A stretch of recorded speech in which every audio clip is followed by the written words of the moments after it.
ఓం నమః శివాయ.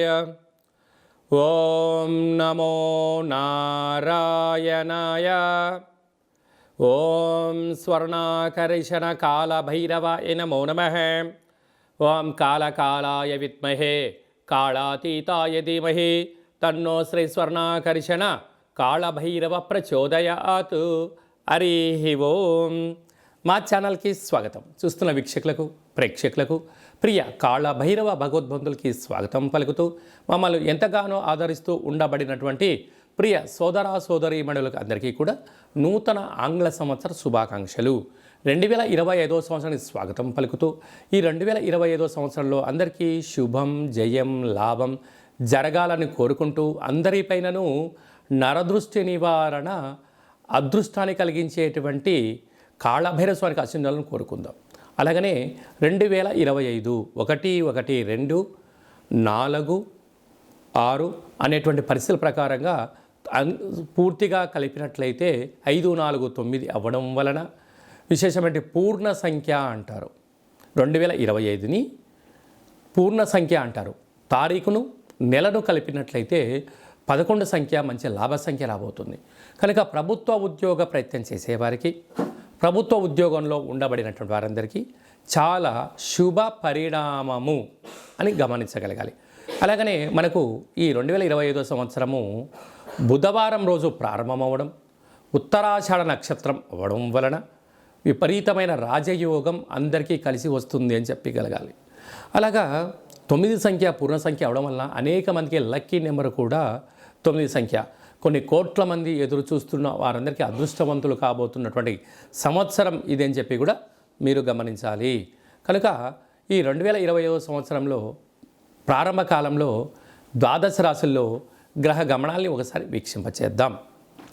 వృషభ రాశిలో దేవగురు బృహస్పతి సంచార స్థితి, మిథున రాశిలో విశేషమైనటువంటి మనకు కన్య రాశిలో కుజ భగవానుడు సంచార స్థితి, అలాగనే కన్యరాశిలో కేతు సంచార స్థితి, ధనుసు రాశిలో బుధాదిత్య రాజయోగం రవి బుధ సంచార స్థితి ఉండడం, అలాగనే కుంభరాశిలో శుక్రుడు మరియు శని సంచార స్థితి, మీనరాశిలో రాహు సంచార స్థితితో నూతన ఆంగ్ల సంవత్సర ప్రారంభ కాలంలో గ్రహ గమనాలు ఈ విధంగా ఉన్నాయి. అందరికీ ముందస్తుగా నూతన ఆంగ్ల సంవత్సర శుభాకాంక్షలు. కన్యరాశి వారికి 2025వ సంవత్సరం నుండి మరియు ఉగాది పండగ నుంచి ఆదాయ వ్యయాలు, రాజపూజ్య అవమానాలు, ఆరోగ్య పరిస్థితి, ధనం, పెట్టుబడి, ఆకర్షణ, వికర్షణ, యోగము ఎలా ఉండబోతుందో అందరికన్నా ముందుగా మనం తెలుసుకుందాం. కన్యరాశిలో ఏ నక్షత్రాలు వస్తాయనగా ఉత్తరా నక్షత్రంలోని 2, 3, 4 పాదాలు, హస్తా నక్షత్రంలోని 4 పాదాలు, చిత్తా నక్షత్రంలోని 1, 2 పాదాలను కలిపితే కన్యరాశి అవ్వడం జరుగుతుంది. అలాగే చాలామందికి పుట్టినటువంటి కాల సమయంలో డేటా ఆఫ్ బర్త్లో లేనటువంటి కారణం వలన పేరు యొక్క మొదటి అక్షరాన్ని అనుసరిస్తూ ఆ రాశిని తెలుసుకునే ప్రయత్నం చేద్దాం. టో, పా, పీ, పూ, షా, అణ, ఠ, పే, పో అక్షరాల వారందరూ కూడా కన్యరాశి జాతకులే. కన్యరాశి యొక్క అధిపతి బుధ భగవానుడు.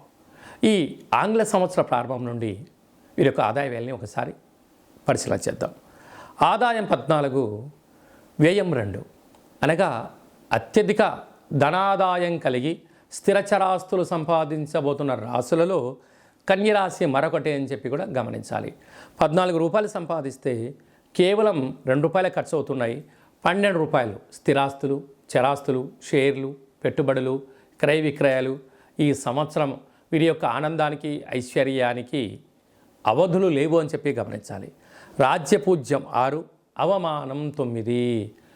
మీరు ఎదిగే కొద్దీ ఒదిగి ఉండాలి, లేకపోతే బంధువులు, మిత్రులు, స్నేహితులు, సన్నిహితులు అనేక మంది శత్రులుగా మారి మీ పైన వ్యతిరేక భావన మొదలవుతుందని చెప్పి కూడా గమనించాలి. అలాగనే ఈ యొక్క హస్తా నక్షత్ర జాతకులకు మధ్యసున్న కారణం చేత ఆగస్టు నుండి డిసెంబర్ వరకు మనోవేదన, అనారోగ్యము, ఎప్పుడు మనసు అకలావికలంగా ఉండే పరిస్థితి ఉంటుందని చెప్పి కూడా గమనించాలి.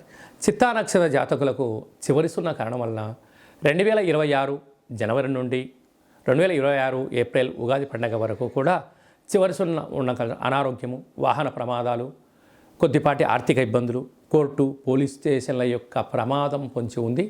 తస్మాత్ జాగ్రత్త. కాకపోతే కన్యరాశి యొక్క అధిపతి ఈ సంవత్సరము అనేక విభాగాలలో తాను అధిపతి అవ్వడం వలన వీరికి విపరీతమైన రాజయోగం వీరి సొంతం కాబోతుంది. సస్యాధిపతి, నీరసాధిపతి, పురోహిత అభివృద్ధి, గజాధిపతి, దేశాధిపతి, గ్రామాధిపతి బుధుడు అవ్వడం వలన వీరి యొక్క బుద్ధి, జ్ఞానము, సత్ప్రవర్తన, సత్కర్మ, సత్సేవ, సత్సంగము అనేటువంటి మంచి కార్యక్రమాలు ఉండడం వలన విపరీతమైన బుద్ధి చేత వందల వేల కోట్ల రూపాయలు వీరి సొంతమయ్యే పరిస్థితి ఉంటుంది.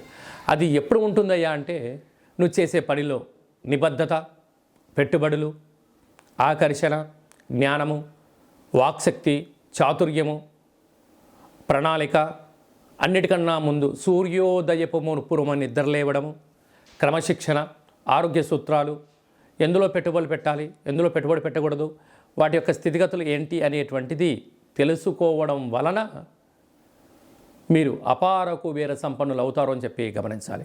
అలాగనే మనకు జనవరి 1వ తారీఖు నుండి మార్చి 30 వరకు గ్రహస్థితులు ఒకవైపు, ఆ తదనంతరము గ్రహాలు చాలా వరకు యోగదాయకమైన పరిస్థితుల్లో ఈ కన్యరాశి వారికి ఉన్నాయి కనుక వీరికి వీలైనంత వరకు ఇంకా అదృష్టం, ఐశ్వర్యం, ఆనందం వీరి సొంతం కావాలి అన్నట్టయితే ఈ సంవత్సరం పొడవునా ప్రతి నెలలో మీ జన్మ నక్షత్రం రోజున అష్టమి, పూర్ణిమ, అమావాస్యల తిథుల యందు దూరావాయు జల ప్రయాణాలు పెట్టుకోకపోవడం, ఆనందకరమైన జీవితం పొందగలగాలన్నట్లయితే పక్షులకు ఆహారాన్ని వేయడం, పశువులకు అనగా గోవులకు, కుక్కలకు ఆహారాన్ని ఏర్పాటు చేయడం, సేవారంగ కార్యక్రమం పాల్గొనడం, పుష్కర స్నానం చేయడం కన్యరాశి వారికి విపరీతమైన బుద్ధిని, జ్ఞానాన్ని అదృష్టం చేసుకునే సొంతం వీరి సొంతం అవుతుందని చెప్పి గమనించాలి.